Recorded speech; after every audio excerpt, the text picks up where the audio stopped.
Você é muito bem-vindo aqui no nosso canal Jaboque. Vamos orar, que o Senhor Jesus te abençoe. Se ainda não se inscreveu, se inscreva, ative o sininho se quiser receber nossas notificações. Faça seu comentário, é muito importante você dar seu like e compartilhar para juntos alcançarmos muitas almas para o Senhor Jesus. Você sabe que é muito importante você colocar isso na tua cabeça. Você não está só. Vamos ver logo após a vinheta.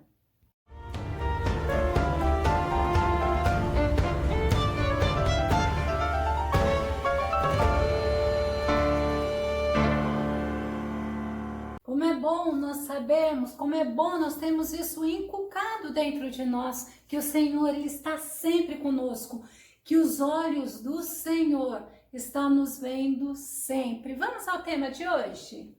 Os olhos do Senhor estão sobre mim. O nosso texto base está em Provérbios, capítulo 15, verso 3, que diz assim: os olhos do Senhor estão em toda parte. Ele observa atentamente os maus e os bons. Toda parte. Vamos parar um pouquinho. Toda parte mostra a onipresença de Deus, um atributo de Deus de estar presente em todos os lugares ao mesmo tempo. Ele não está limitado a espaço e muito menos ao tempo, porque ele é atemporal. Vamos ver Efésios 4 e 6, que diz assim: um só Deus e Pai de todos, o qual é sobre todos e por todos e em todos vós. Eita, Deus tremendo! Eu fico assim maravilhada com a palavra de Deus, porque é um só Deus e Pai de todos. Mas é interessante que esse Pai de todos é de todos aqueles que recebem a Jesus como único e suficiente Salvador. Mas olha o que Jeremias diz em Jeremias 23 e 24. Esconder-se-ia alguém em esconderijos, de modo que eu não o veja? Olha como o Senhor fala, diz o Senhor. Porventura não encho eu os céus e a terra, diz o Senhor? Então, essa onipresença de Deus nos mostra que Deus está em toda parte. Que Deus não está preso, não é limitado como nós somos. Agora, com a nossa mente humana é difícil a gente entender isto, mas dá pra gente ter uma noção da grandeza, da magnitude do nosso Deus. Salmo 139, de 7 a 12, nos dá mais assim algo pra gente entender. Para onde mirei do teu espírito? Ou para onde fugirei da tua face? Se subir ao céu, lá tu estás. Se fizer no inferno a minha cama, eis que tu ali estás também. Se tomar as asas da alva, se habitar nas extremidades do mar, até ali a tua mão me guiará e a tua destra me susterá. Se disser, de certo que as trevas me encobrirão, então a noite será luz à roda de mim, nem ainda as trevas me encobrem de ti, mas a noite resplandece como o dia, as trevas e a luz são para ti a mesma coisa. Isto é mostrando para você que Deus tremendo, que é o Deus que nós servimos. E o Senhor, esse Deus tão maravilhoso, esse Deus tão tremendo, ele nos observa atentamente, que já é o outro atributo de Deus, que mostra a onisciência. É o Deus que tem todo conhecimento, é o Deus que conhece todas as coisas, que sabe todas as coisas. 1 João 3 e 20 fala assim: sabendo que se o nosso coração nos condena, maior é Deus do que o nosso coração e conhece todas as coisas. Olha que tremendo! Teu coração está te condenando? Saiba que você tem um Deus, que ao lado dele está o nosso advogado Jesus Cristo. E Jesus ele fala assim: se você pedir perdão, se você se arrepender, ele está ao lado de Deus intercedendo por você diante de Deus. E detalhe, ainda nós temos o Espírito Santo que nos ajuda nas nossas fraquezas. Coração nos condena? Maior é Deus do que todas as coisas, maior é Deus que o nosso coração. Mas Hebreus 4 e 13 ainda nos dá essa noção de que Deus tremendo é esse e não há criatura alguma incógnita aos olhos de Deus. Ele conhece todas as coisas, absolutamente tudo está descoberto. E as claras seguras diante daquele a quem devemos prestar contas. Então nós vemos a onisciência de Deus, um Deus onipotente, um Deus onisciente, um Deus onipresente. Esse é o nosso Deus.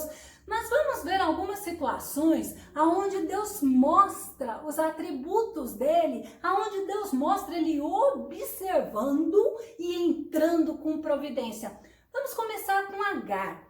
Agar, ela era escrava de Sara. Sara era mulher de Abraão. E Sara, ela não engravidava. E deu por mulher, a Bíblia fala justamente isso, e deu por mulher a Abraão a serva dele Agar, para que Agar tivesse filhos. E esses filhos fossem como de Sara. Era um costume que a gente até tenta entender, né, que era comum naquela época. E Agar engravidou. Quando Agar engravida, sabe o que ela faz com Sara? Ela começa a desprezar a senhora dela. Vamos ver Gênesis 16:4, que diz assim: e ele, que no caso Abraão, possuiu a Agar, e ela concebeu, e vendo ela que concebera, foi sua senhora desprezada aos seus olhos. Lembra? Deus é Deus que abate o soberbo. Deus é Deus que ele não se deixa escarnecer. A intenção de Sara era até válida, não deveria ter acontecido, mas aconteceu. Deus também é Deus que transforma a maldição em bênção. Então o que Deus faz? Sara ficou indignada com a atitude de Agar. Sara, a senhora de Agar, estava sendo desprezada por Agar, porque Agar tinha o que ela não teve. Agar engravidou e Sara ficou indignada. E Sara, ela vai e fala com Abraão. E Abraão fala assim: faça o que você quiser, é tua serva. E aí Sara começou a afligir Agar, com a permissão de Abraão, lembra? E sabe o que Agar faz? Foge. Agar foge. Gênesis 16:7-9. E o anjo do Senhor achou junto a uma fonte de água no deserto, junto à fonte no caminho de Sur. E disse: Agar, serva de Sarai, de onde vens e para onde vais? E ela disse: eu venho fugida da face de Sarai, minha senhora. Então lhe disse o anjo do Senhor: torna-te para a tua senhora e humilha-te debaixo de suas mãos.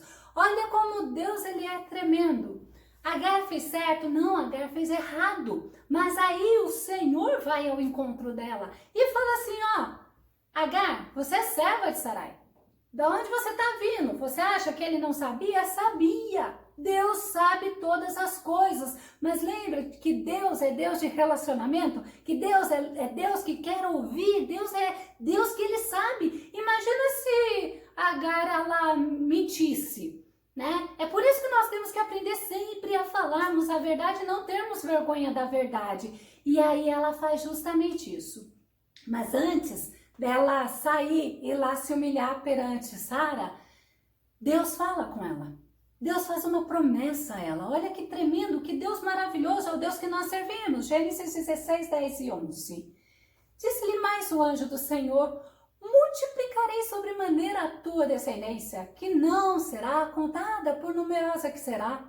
Disse-lhe também o anjo do Senhor: eis que concebeste, e darás à luz um filho, e chamarás o seu nome Ismael, porquanto o Senhor ouviu a tua aflição. Que Deus lindo, que Deus tremendo. Nós vimos, Agar fez errado, mas o Senhor esteve com ela. O Senhor ainda fez promessas a ela. Agar reconhece. Agar, ela olha e ela fala algo que eu achei maravilhoso. Gênesis 16:13. E ela chamou o nome do Senhor, que com ela falava: tu és Deus que me vê, porque disse: não olhei eu também para aquele que me vê? Deus é o Deus que nos vê. Deus é o Deus que nos socorre. Deus é o Deus que nos ajuda. Você vê, Sarai, ela afligiu Agar porque Agar estava desprezando ela. E aí a gente vê assim, Deus é tão misericordioso, tão bondoso, que ele vai ao encontro de Agar. E Deus ainda promete, porque era descendente de Abraão. E aí a gente vê quando ela reconhece, tu és o Senhor, aquele que me vê. É justamente o que Deus fala para ti. Deus é Deus soberano. Deus é Deus que te vê. Vamos ver outro personagem? Um rei chamado Acabe. Ele governava Israel, ele era assim, esposo de Jezabel. Lembra Jezabel, aquela mulher idólatra? Aquela mulher que mandou matar os profetas de Israel? E Acabe, assim como Jezabel, fazia o que era mal aos olhos do Senhor. Levou o povo à idolatria, não temiam ao Senhor e andavam segundo os desejos dos seus corações. Mas certa vez, Acabe, ele convidou o rei Josafá, que é rei de Judá, para guerrearem contra o rei da Síria. Mas Josafá, ele fala assim, mas vamos consultar o Senhor primeiro, porque Acabe não temia a Deus, mas Josafá temia a Deus. E aí eles foram consultar a Deus. Mas sabe o que aconteceu? O profeta Micaías, ele falou a verdade. Quando ele fala a verdade, ele fala, Acabe, rei Acabe, você vai morrer nesta guerra. O rei Acabe, ao invés de ficar obrigado, né? Não, o rei Acabe ficou bravo. Como é interessante, é a segunda vez que eu estou falando, só que com profetas diferentes e com reis diferentes. Nós temos que olhar para nós, ouvir o conselho, ouvir o que Deus tem falado para nós e ficarmos atentos à voz do Senhor. E ficarmos agradecidos porque o Senhor fala conosco. E não nos revoltarmos e nos irarmos contra aqueles que vêm trazer algo de Deus para nós. Por isso que nós precisamos ouvir, entender e pedir discernimento para o Senhor. E vamos ver, 1 Reis 22, 30, que diz assim: E disse o rei de Israel a Josafá, olha a estratégia do rei Acabe, eu me disfarçarei, entrarei na peleja, tu, porém, veste as tuas roupas reais. Disfarçou-se, pois, o rei de Israel e entrou na peleja. Mas lembra que o profeta Micaías falou? Você vai morrer na peleja.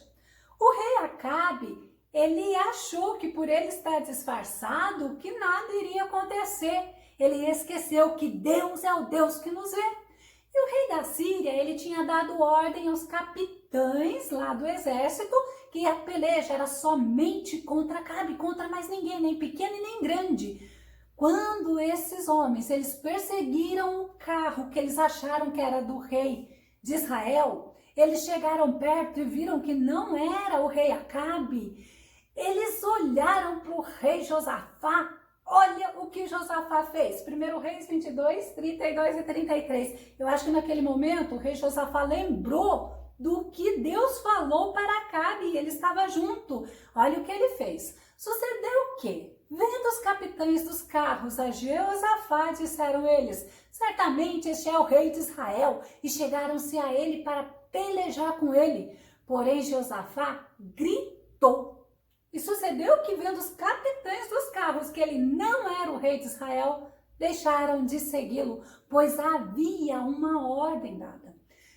Deus, o Deus que nos vê, viu que Acabe estava usando de estratégia e ele já tinha dado a sentença. É por isso que é bom, novamente eu falo para você, ouça o que Deus fala para você. Se arrependa e deixa Deus agir, deixa Deus trabalhar. Saiba que Deus trabalha a teu favor. E justamente pelo fato do rei Acabe estar disfarçado diante dos homens, né? Mas diante de Deus não existe oculto e escondido diante de Deus. Aí o rei Acabe achou que ele estaria seguro, mas foi engano dele, porque Deus já tinha advertido. E olha, pode ter certeza, a palavra que sai da boca de Deus se cumpre. Isaías 55 e 11 diz assim: assim também acontece com a palavra que sai da minha boca. Ela não voltará para mim vazia, mas realizará toda a obra que desejo e atingirá o propósito para a qual a enviei. Jesus fala em Mateus 24, 35, o céu e a terra passarão, mas as minhas palavras jamais passarão. A palavra que Deus fala, a promessa que Deus faz, é digna de credibilidade, é digna de nós darmos crédito para ela, é digno da gente pegar, guardar a palavra no coração, porque o que Deus fala, Ele cumpre.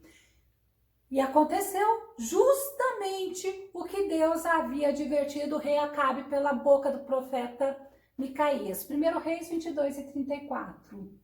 Então, um homem armou o arco e atirou a esmo. Olha que impressionante. E feriu o rei de Israel por entre as fivelas e as couraças. Então ele disse ao seu carreteiro: dá a volta e tira-me do exército, porque estou gravemente ferido. Às vezes nós achamos que podemos estar disfarçados, que ninguém vê realmente quem nós somos, mas o Senhor vê. O Senhor conhece o nosso coração, o Senhor sabe a intenção de cada um de nós, e Ele é tão tremendo que o que Ele fala para nós se cumpre. Acabe, ele morreu pela mão de um homem anônimo, foi a esmo que ele atirou. Não foi assim, vamos lá matar o rei, não. Foi a esmo, não foi nenhum capitão, foi um soldado. Aí nós paramos um pouco para pensar. Deus é o Deus que está atento, Deus é um Deus que está observando, Deus é um Deus que zela pela palavra. Os olhos do Senhor estão atentos para te fortalecer. Segundo Crônicas 16:9, pois os olhos do Senhor estão atentos sobre toda a terra para fortalecer aqueles, olha quem, que lhe dedicam totalmente o coração. Sabe aquela hora que você está cansado? Às vezes é até uma canseira física, às vezes é uma batalha, é uma guerra, é algo que parece que está consumindo a tua energia, a tua força. Os olhos do Senhor estão atentos para te fortalecer. Se o teu coração está dedicado totalmente ao Senhor, pode ter certeza, o Todo-Poderoso neste dia quer te fortalecer. Mas também os olhos do Senhor estão atentos. Além de nos fortalecer, Ele está atento para aquele que teme a Ele. Salmo 33, verso 18, diz assim: eis que os olhos do Senhor estão sobre os que o temem. Para quê?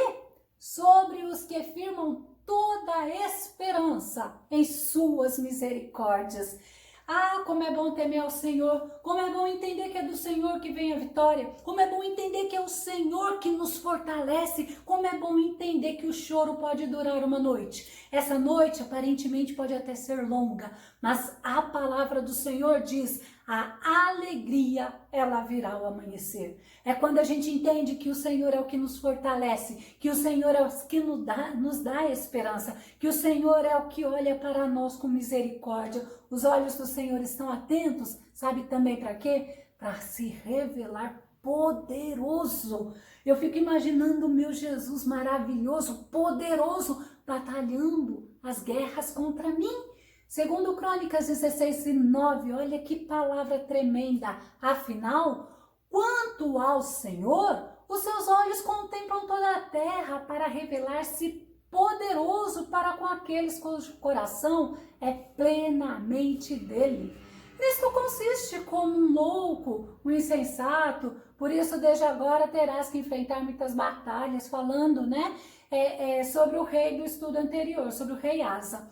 Mas aí quando a gente vê os olhos do Senhor estão atentos para se revelar poderoso para aqueles que têm o seu coração colocado nele, plenamente dele, aquele que entrega o seu coração sem reserva para ele, aquele que deixa o nome dele ser glorificado. Deus é tremendo e os olhos dele estão atentos, contemplando os justos. Salmo 34, verso 15, olha o que diz: os olhos do Senhor contemplam os justos e os seus ouvidos estão atentos ao seu clamor por socorro. Que maravilha! Você sabe o que é? Os olhos do Senhor contemplam, ou seja, os olhos do Senhor estão fixados em olhar alguém ou algo, até a si mesmo, com encantamento, com admiração. Os olhos do Senhor estão fixados, estão observando atentamente, estão analisando quem? Os justos.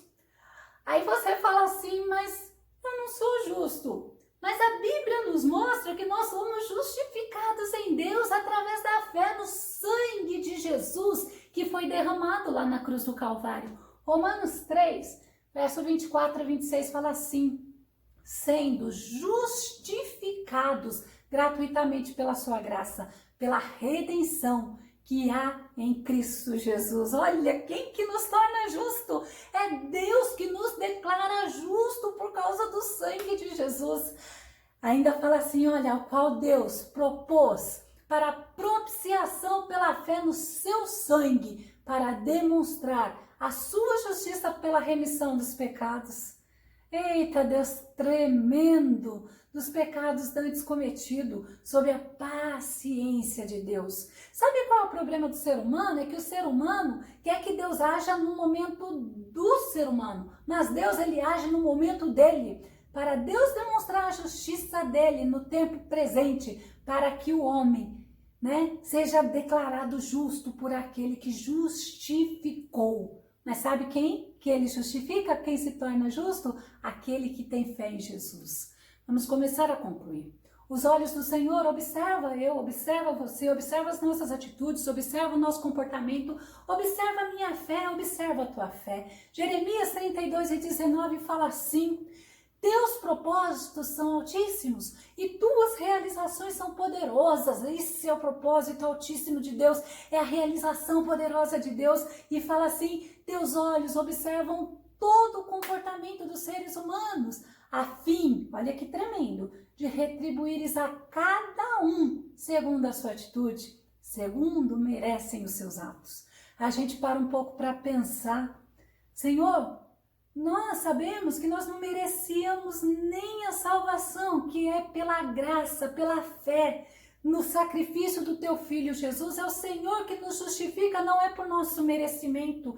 Mas aí a gente olha aí as minhas atitudes. Que atitude eu tenho tido? Será que eu tenho tido a atitude de mostrar ao Senhor que eu confio na palavra dele? Será que eu tenho tido a atitude de mostrar ao Senhor que eu confio nas promessas que ele me fez? Que eu sei que eu não estou só, que eu sei que os olhos dele estão sobre mim, está me olhando, está me cuidando. Porque também o Senhor nos mostra que os olhos dele não ignoram o comportamento dos ímpios. Jeremias 16:17. Pois os meus olhos estão sobre todos os seus caminhos.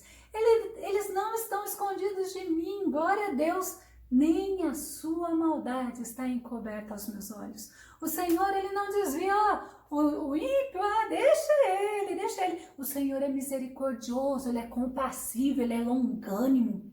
O Senhor é perdoador. O Senhor, ele está dando tempo para o arrependimento. Mas a gente vê que o Senhor, ele nos ensina a entender que nosso Senhor, ele nos protege, ele nos defende, ele nos ouve, ele nos contempla, mas também ele retribui a cada um segundo as suas atitudes. Nós vimos, assim como ele foi com Agar, porque Agar desprezou Sara, ela precisou fugir, mas aí o anjo manda ela voltar e se humilhar diante da senhora dela, diante de Sara.